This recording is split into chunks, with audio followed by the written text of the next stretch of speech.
ఓం శాంతి. ఈరోజు అవ్యక్త బాప్దాత మురళి.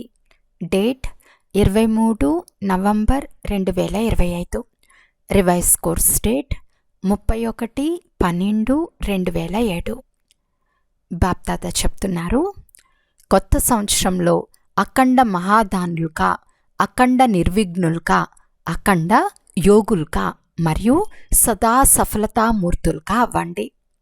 ఈరోజు బాప్దాత తన ఎదురుగా డబల్ సభను చూస్తున్నారు.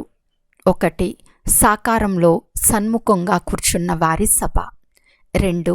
దూరంగా కూర్చుని ఉన్న హృదయానికి సమీపంగా కనిపిస్తున్నారు. 2 సభల్లోని శ్రేష్ఠ ఆత్మల మస్తకంలో ఆత్మదీపం మెరుస్తూ ఉంది. మెరుస్తూ కనిపిస్తున్న ఈ దృశ్యం ఎంతో సుందరంగా ఉంది. ఇంతమంది అందరూ ఒకే సంకల్పం, ఏకరస స్థితిలో స్థితమై పరమాత్మ ప్రేమలో లవలీనమై ఏకాగ్ర బుద్ధితో స్నేహంలో ఇమిడిపోయి ఎంతో ప్రియంగా అనిపిస్తున్నారు. మీరందరూ కూడా ఈరోజు విశేషంగా కొత్త సంవత్సరాన్ని జరుపుకునేందుకు వచ్చారు. బాప్దాదా కూడా పిల్లలందరి ఉమంగ ఉత్సాహాలను చూసి, మెరుస్తున్న ఆత్మదీపాన్ని చూసి హర్షిస్తున్నారు. ఈరోజు సంగమం యొక్క రోజు. పాత సంవత్సరానికి వేడ్కోలు, కొత్త సంవత్సరానికి అభినందనలు తెలిపే రోజు. కొత్త సంవత్సరం అనగా కొత్త ఉల్లాస ఉత్సాహాలు, స్వపరివర్తన యొక్క ఉల్లాసం ఉంది. స్వయానికి ప్రాప్తించిన సర్వప్రాప్తులను చూసి హృదయంలో ఉత్సాహం ఉంది. ప్రపంచంలోని వారు కూడా ఈ ఉత్సవాన్ని జరుపుకుంటారు. వారికిది ఒకరోజు ఉత్సవం. కానీ లక్కీ లవ్లీ పిల్లలైన మీకు సంగంయుగంలోని ప్రతిరోజు ఉత్సవమే. ఎందుకంటే మీలో సంతోషమనే ఉత్సాహం ఉంది. ప్రపంచంలోని వారైతే ఆరిపోయిన దీపాలను వెలిగించి సంవత్సరాన్ని జరుపుకుంటారు. కానీ బాప్దాదా మరియు మీరు నలువైపులా ఉన్న ఇంతమంది వెలిగి ఉన్న దీపాలతో కొత్త సంవత్సరం యొక్క ఉత్సవాన్ని జరుపుకునేందుకు వచ్చారు. స్థూల దీపాలను వెలిగించటం అయితే పద్ధతిని ఆచరించేందుకు నిమిత్త మాత్రంగా చేస్తారు. కానీ మీరందరూ వెలిగి ఉన్న దీపాలు. మెరుస్తున్న మీ దీపం కనిపిస్తోంది కదా, అది అవినాశి దీపం. కనుక కొత్త సంవత్సరంలో ప్రతి ఒక్కరు మనసులో స్వయం పట్ల, విశ్వాత్మల పట్ల ఏదైనా కొత్త ప్లాన్ తయారు చేశారా? 12 గంటల తర్వాత కొత్త సంవత్సరం ప్రారంభమైపోతుంది. మరి ఈ సంవత్సరాన్ని విశేషంగా ఏ రూపంలో జరుపుకుంటారు? పాత సంవత్సరం వీడ్కోలు తీసుకుంటుంది. కనుక మీరందరూ పాత సంకల్పాలు, పాత సంస్కారాలకు కూడా వీడ్కోలు ఇచ్చే సంకల్పం చేశారా? సంవత్సరంతో పాటు జతలో మీరు కూడా పాత వాటికి వీడ్కోలునిచ్చి కొత్త ఉల్లాస ఉత్సాహాల సంకల్పాలను ప్రాక్టికల్లోకి తీసుకొస్తారు కదా. కనుక ఏ నవీనత తీసుకొస్తారో ఆలోచించండి. ఎలాంటి కొత్త ఉల్లాస ఉత్సాహాల అలను వ్యాపింపచేస్తారు? ఎలాంటి విశేషమైన సంకల్పాల వైబ్రేషన్లు వ్యాపింపచేస్తారు? ఆలోచించారా? ఎందుకంటే బ్రాహ్మణులైన మీరందరూ మొత్తం విశ్వంలోని ఆత్మలందరి కోసం పరివర్తనకు నిమిత్తమైన ఆత్మలు. మీరు విశ్వానికి పునాది, పూర్వజులు, పూజ్యులు. కనుక ఈ సంవత్సరం మీ శ్రేష్ఠ వృత్తి ద్వారా ఏ వైబ్రేషన్లను వ్యాపింపచేస్తారు? ఉదాహరణకు ప్రకృతి నలువైపులా ఒక్కసారి వేడిని, ఒకసారి చల్లని, ఒకసారి వసంత ఋతువు యొక్క వైబ్రేషన్లను వ్యాపింపచేస్తుంది కదా. మరి ప్రకృతికి యజమానులు, ప్రకృతి జీతులైన మీరు ఎలాంటి వైబ్రేషన్లు వ్యాపింపచేస్తారు? వాటి ద్వారా ఆత్మలకు కొంత సమయానికైనా సుఖశాంతులు అనుభవం అవ్వాలి. అందుకోసం బాప్దాదా ఇదే సూచన ఇస్తున్నారు. ఏ ఖజానాలైతే ప్రాప్తించాయో ఆ ఖజానాలను సఫలం చేయండి. సఫలతా స్వరూపులుగా అవ్వండి. విశేషంగా సమయం యొక్క ఖజానా ఎప్పుడూ వ్యర్థమవరాదు. ఒక్క సెకండ్ను కూడా వ్యర్థ కార్యంలో ఉపయోగించరాదు. సమయాన్ని సఫలం చేయండి. ప్రతి శ్వాసను సఫలం చేయండి. ప్రతి సంకల్పాన్ని సఫలం చేయండి. ప్రతి శక్తిని సఫలం చేయండి. ప్రతి గుణాన్ని సఫలం చేయండి. ఈ సంవత్సరాన్ని విశేషంగా సఫలతామూర్తిగా అయ్యే సంవత్సరంగా జరుపుకోండి. ఎందుకంటే సఫలత మీ జన్మసిద్ధాధికారం. ఆ అధికారాన్ని మీ కార్యంలో ఉపయోగించి సఫలతామూర్తులుగా అవ్వండి. ఎందుకంటే ఇప్పటి మీ సఫలత అనేక జన్మలు మీతో పాటు ఉంటుంది. మీరు సమయాన్ని సఫలం చేసుకుంటే ఆ సఫలత యొక్క ఫలం పూర్తి అర్ధకల్పం మీకు ప్రాప్తి అవుతుంది. ఇప్పటి సమయాన్ని సఫలం చేసుకున్న ప్రాలబ్ధంగా పూర్తి సమయం అంతా ప్రాప్తి ఉంటుంది.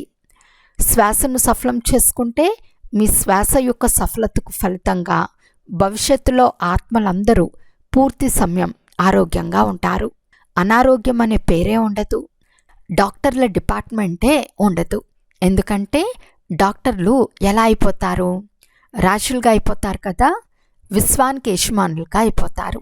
కానీ ఈ సమయంలో మీరు శ్వాసను సఫలం చేసుకుంటున్నారు కనుక సర్వాత్ములకు ఆరోగ్యంగా ఉండే ప్రాలబ్ధం ప్రాప్తిస్తుంది.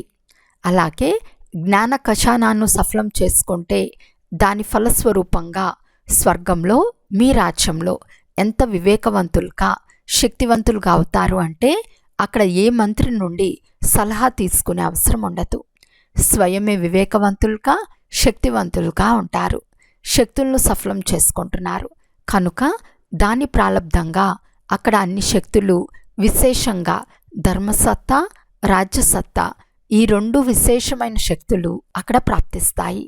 గుణాల ఖజానాను సఫలం చేసుకుంటే దాని ప్రాలబ్ధంగా దేవతా పదవిని పొందుతారు. దేవత అంటేనే దివ్య గుణధారి అని అర్థం. అంతేకాక ఇప్పుడు ఈ అంతిమ జన్మలో కూడా మీరు చెడమూర్తులను పూజించేటప్పుడు ఏమని మహిమ చేస్తారు? సర్వగుణ సంపన్నులు అని చేస్తారు. కనుక ఈ సమయాన్ని సఫలం చేసుకున్న దాన్ని ప్రాలబ్ధం స్వతహాగానే ప్రాప్తిస్తుంది. కనుక ఖజానాలు లభించాయి. ఖజానాలతో సంపన్నంగా అయ్యారు. కానీ స్వయం పట్ల లేక విశ్వం పట్ల ఎంత సఫలం చేసుకున్నాను అని చెక్ చేసుకోండి. పాత సంవత్సరానికి వీడ్కోలు ఇస్తున్నారు కనుక పాత సంవత్సరంలో జమ చేసుకున్న ఖజానాలను సఫలం చేసుకున్నానా, ఎంత చేసుకున్నాను అని చెక్ చేసుకోండి.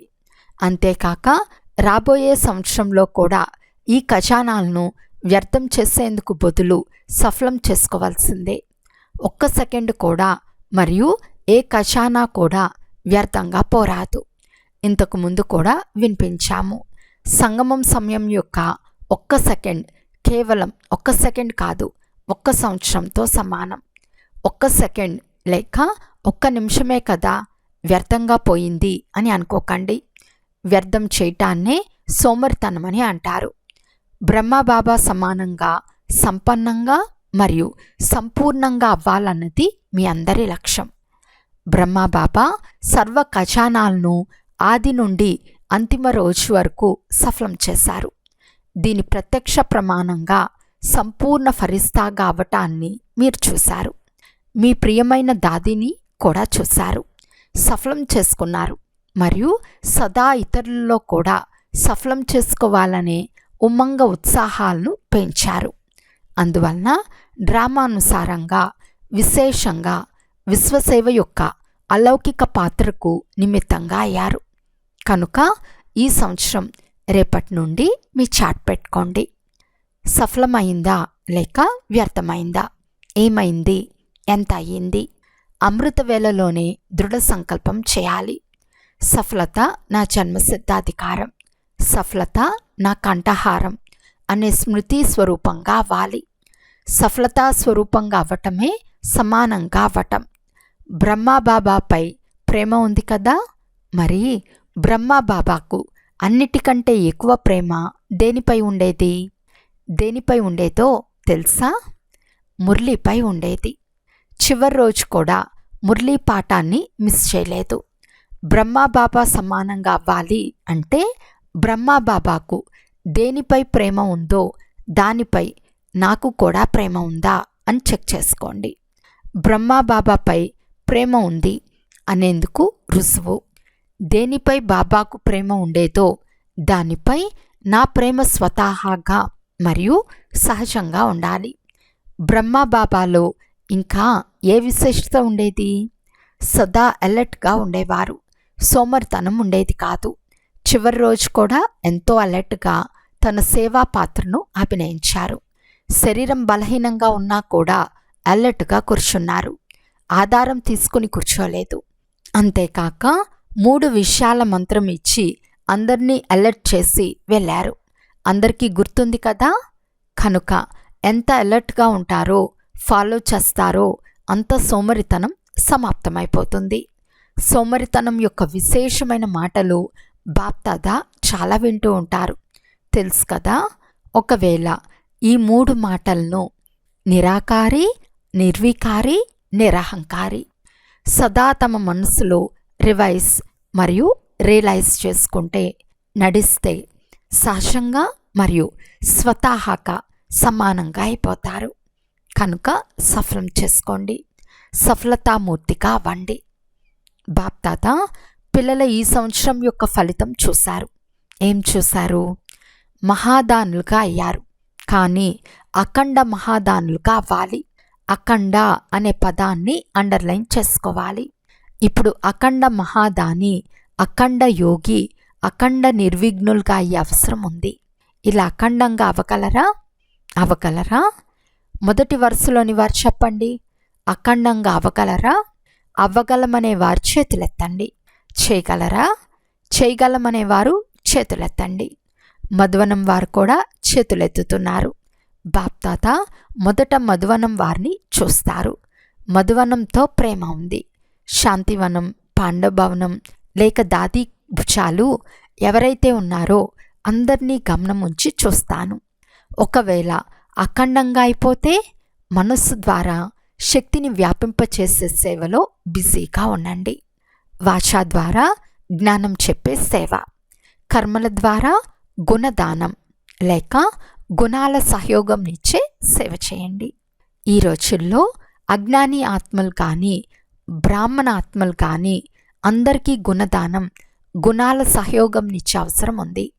ఒకవేళ మీరు స్వయం సహజంగా సింపుల్ రూపంలో శాంపుల్గా అయి ఉంటే మీ ద్వారా ఇతరులకు కూడా స్వతహాగానే మీ గుణమూర్తి యొక్క సహయోగం లభిస్తుంది. ఈ రోజుల్లో బ్రాహ్మణాత్మలు కూడా శాంపుల్ను చూడాలని కోరుకుంటున్నారు, వినాలని కోరుకోవటం లేదు. పరస్పరంలో కూడా ఏమని చెప్పుకుంటారు? ఎవరు తయారయ్యారు అని అంటారు. కనుక ప్రత్యక్ష రూపంలో గుణమూర్తిని చూడాలనుకుంటున్నారు. కనుక కర్మల ద్వారా విశేషంగా గుణాల సహయోగం, గుణాల దానం ఇచ్చే అవసరం ఉంది. వినాలని ఎవరూ కోరుకోవటం లేదు, చూడాలని అనుకుంటున్నారు. కనుక ఇది కూడా విశేషంగా గమనించుకోవాలి. వాచా ద్వారా అయితే సేవ చేస్తున్నారు మరియు చేస్తూనే ఉండాలి, వదలరాదు. కానీ ఇప్పుడు మనసా మరియు కర్మల ద్వారా చేయాలి. మనసు ద్వారా వైబ్రేషన్లు వ్యాపింపచేయండి, సకాష్ను వ్యాపింపచేయండి. వైబ్రేషన్ను, సకాష్ను దూరంగా ఉన్నవారికి కూడా చేర్చగలరు. శుభభావన, శుభకామన ద్వారా ఏ ఆత్మకైనా మనసా సేవ ద్వారా వైబ్రేషన్లు, సకాష్ను ఇవ్వగలరు. కనుక ఇప్పుడు ఈ సంవత్సరం మనసా శక్తుల వైబ్రేషన్లు, సకాష్ను మరియు కర్మల ద్వారా గుణాల సహయోగం లేక అజ్ఞాని ఆత్మలకు గుణదానంను ఇవ్వండి. కొత్త సంవత్సరంలో బహుమతి కూడా ఇస్తారు కదా. కనుక ఈ సంవత్సరంలో స్వయం గుణమూర్తిగా అయి గుణాల బహుమతి ఇవ్వండి. గుణాల టోలీ తినిపిస్తారు కదా, కలుసుకున్నప్పుడు టోలీ తినిపిస్తారు కదా. టోలీ తినిపించటంలో సంతోషిస్తారు కదా. కొంతమంది ఆత్మలు వెళ్ళిపోయిన వారు కూడా టోలీని గుర్తు చేసుకుంటారు, ఇతర విషయాలు మర్చిపోతారు, కానీ టోలీ గుర్తుకొస్తుంది. మరి ఈ సంవత్సరం ఏ టోలీని తినిపిస్తారు? గుణాల టోలీని తినిపించండి. గుణాల పిక్నిక్ చేసుకోండి.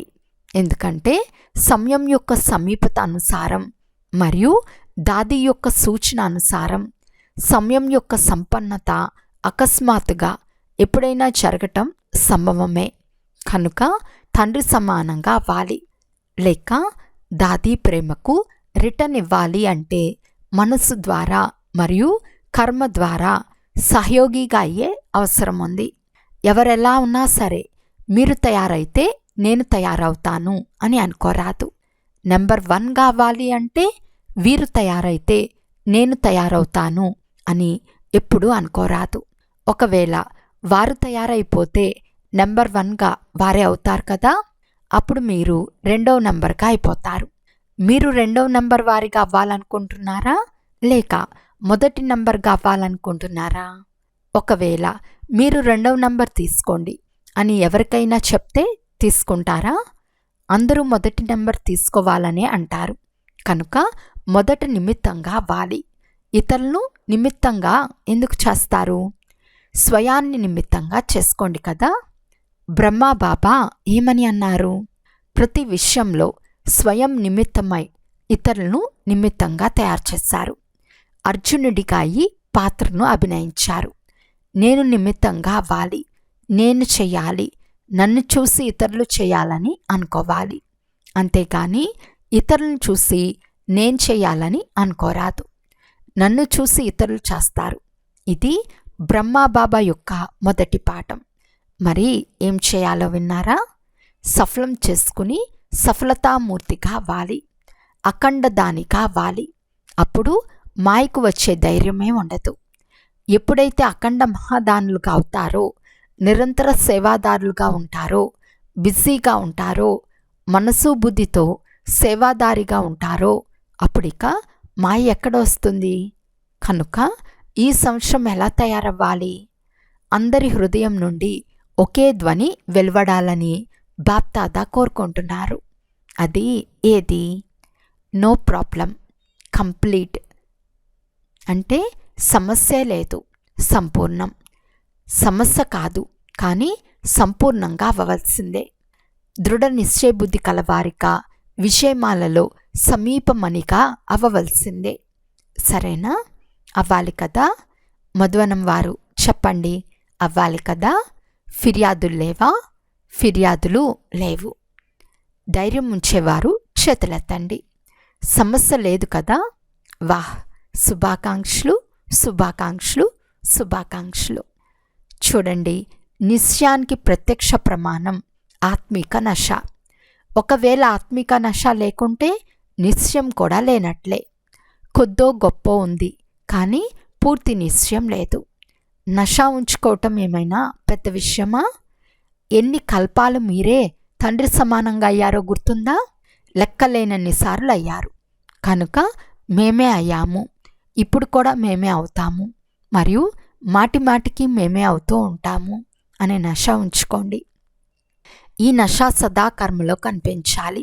సంకల్పం లేక మాటలో కాదు, కర్మలో కనిపించాలి. కర్మ అంటే నడవడిక మరియు ముఖంలో కనిపించాలి. హోంవర్క్ లభించింది కదా? లభించిందా? ఇప్పుడు నెంబర్ వారుగా వస్తారా లేక నంబర్ 1లో వస్తారా అని చూస్తాము. అచ్చా, బాప్దాదా వద్దకు కార్డులు, ఉత్తరాలు, ఈమెయిల్స్, ప్రియ స్మృతులు కంప్యూటర్ ద్వారా కూడా చాలా వచ్చాయి. బాప్దాదా దూరంగా ఉన్న హృదయ సింహాసనాధికారి పిల్లలు ప్రతి ఒక్కరిని సన్ముఖంలో ఇమర్జ్ చేసుకుని వారి పేరు సహితంగా, విశేషత సహితంగా ప్రియ స్మృతులను మరియు హృదయపూర్వక ఆశీర్వాదాలను ఇస్తున్నారు. ప్రేమైతే అందరికీ ఉందని బాప్దాదాకు తెలుసు. బాప్దాదా సదా విశేషంగా అమృత వేళలో బ్రాహ్మణాత్మల ప్రియ స్మృతులకు విశేషంగా బదులు ఇస్తారు. కార్డులు కూడా చాలా మంచివి తయారు చేశారు. వాటిని ఇక్కడ స్టేజ్ పైన ఉంచుతారు, కానీ వతనంలో బాప్దాదా వద్దకు ముందే చేరుకుంటాయి. అచ్చా, బాప్దాదా అందరికీ ప్రియ స్మృతులను అందచేస్తున్నారు.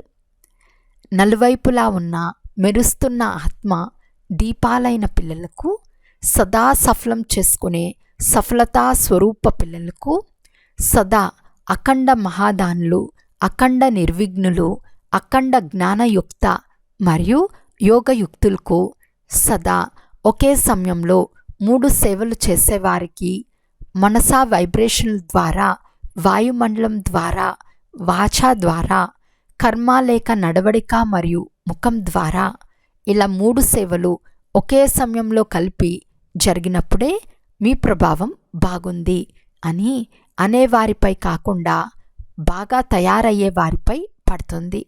ఇలా అన్వీమూర్తి ద్వారా అనుభవం చేయించే పిల్లలకు కొత్త సంవత్సరం కొరకు బాప్దాదా యొక్క పదమాపదం రెట్ల ప్రియ స్మృతులు, ఆశీర్వాదాలు. మీరు సదా హృదయ సింహాసనాధికారులుగా అయ్యేవారు కనుక నలువైపులా ఉన్న పిల్లలకు ఎవరైతే సన్ముఖంలో ఉన్నారో లేక దూరంగా ఉన్న హృదయ సింహాసనంపై ఉన్నారో అందరికీ పేరు మరియు విశేషత సహితంగా ప్రియ స్మృతులు మరియు నమస్తే. పిల్లలందరి తరపు నుండి బాప్దాదాకు ప్రియ స్మృతులు మరియు నమస్తే నమస్తే నమస్తే. మొదటిసారి వచ్చిన వారు లేచి నిలబడండి, చేతులు ఊపండి. చూడండి, సగం క్లాస్ మొదటిసారి వచ్చిన వారే ఉన్నారు. వెనుక ఉన్నవారు చేతులు ఊపండి. టీవీలో కనిపిస్తోంది, చాలామంది ఉన్నారు. మొదటిసారి వచ్చిన వారికి బాప్దాదా చాలా చాలా హృదయపూర్వక శుభాకాంక్షలు కూడా తెలుపుతున్నారు మరియు హృదయపూర్వక ప్రియ స్మృతులు కూడా ఇస్తున్నారు. ఇప్పుడు వచ్చిన వారందరికీ బాప్దాదా అమర్ భవ అనే వరదానం ఇస్తున్నారు. అచ్చా, ఈరోజు వరదానము: నిందించే వారికి కూడా గుణమాలను ధరింపచేసే ఇష్టదేవ మహాన్ ఆత్మా భవ. ఈ రోజుల్లో విశేష ఆత్మలైన మిమ్మల్ని స్వాగతం చేసే సమయంలో కొందరు మీ మెడలో స్థూలమైన మాలను వేస్తారు. అప్పుడు మీరు ఆ మాలను వేసేవారి మెడల్లోకి రిటర్న్ చేసేస్తారు. అలాగే నిందించే వారికి కూడా మీరు గుణమాలను ధరింపచేయండి. అప్పుడు వారు స్వతహాగానే మీకు గుణమాలను రిటర్న్ చేస్తారు.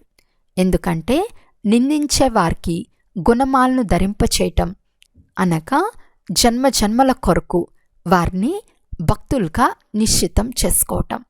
ఇలా ఇవ్వటమే అనేకసార్లు తీసుకోవటం అవుతుంది. ఈ విశేషతయే ఇష్టదేవులుగా మహానాత్ములుగా చేసేస్తుంది. స్లోగన్: మీ మనసావృత్తిని సదా మంచి శక్తిశాలిగా చేసుకుంటే చెడు కూడా మంచిగా అయిపోతుంది. అవ్యక్త సూచన: అశరీరి మరియు విదేహీ స్థితి యొక్క అభ్యాసాన్ని పెంచుకోండి. నలువైపులా ఎంతగా కార్యం యొక్క పెనుగులాట ఉన్నా, బుద్ధి సేవా కార్యంలో ఎంత బిజీగా ఉన్నా, అలాంటి సమయంలో అశరీరిగా ఈ అభ్యాసం చేసి చూడండి. యథార్థమైన సేవ అనేది ఎప్పుడూ బంధనంగా అవ్వదు. ఎందుకంటే యోగయుక్త యుక్తియుక్త సేవాదారులు సదా సేవ చేస్తూ కూడా ఉపరాంగా ఉంటారు. సేవ ఎక్కువగా ఉంది కనుక అశరీరిగా అవ్వలేమని అనుకోరాదు. ఇది నా సేవ కాదు, తండ్రి ఇచ్చారని గుర్తుంచుకుంటే నిర్బంధనంగా ఉంటారు. అచ్చా, ఓం శాంతి.